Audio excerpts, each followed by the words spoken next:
இன்னைக்கு வந்து ஜூன் 22 நம்ம தளபதி விஜயனோட பர்த்டே சரிங்களா. ஆனால் அந்த டைம் வந்து நான் பெருசாக வந்து எங்கேயுமே போய் நான் செலிப்ரேஷன் பண்ணலை. ஆனால் அந்த அளவுக்கு வந்து நிறைய கடையில் நிறைய இஷ்யூ போயிட்டு இருந்துச்சு. அதனால வந்து இந்த டைம் வந்து செலிப்ரேஷன் எதுவுமே பண்ணலை. அதே மாதிரி என்னோட பர்த்டே வந்து டிசம்பர் மாதம் வரும். அது கூட நான் செலிப்ரேஷன் பண்ணுற மைண்ட் செட்டே இல்லை.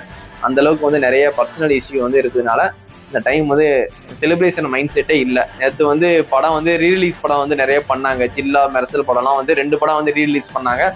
அந்த என்ஜாய்மெண்ட்டு கூட நான் வந்து போகலை. அதே மாதிரி திருநெல்வேலியில் கூட வந்து தளபதி கச்சேரின்னு சொல்லிட்டு வந்து ஃப்ரீ டிக்கெட்லாம் கொடுத்தாங்க, வாங்க கண்டிப்பாக வாங்கன்ட்டு. எனக்கு போகிற மைண்ட் செட் இல்லை, மற்றபடி வேறு எதுவுமே இல்லை. எனக்கு அந்த என்ஜாய்மெண்ட் பண்ணுற மூடே இல்லை எனக்கு.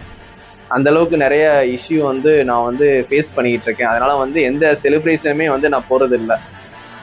அதனால வந்து யாரும் எதுவும் தப்பாக எடுத்துக்க வேண்டாம். கண்டிப்பாக மைண்ட் சரியில்லை. அது விஜயனை பிறந்தநாளாக இருந்தாலும் சரி, என்னோட பிறந்தநாள் வரப்போகுது டிசம்பர் மாதம். அப்போ கூட வந்து நான் எதுவும் செலிப்ரேஷன் பண்ணுற மைண்ட் செட்லேயே இல்லை.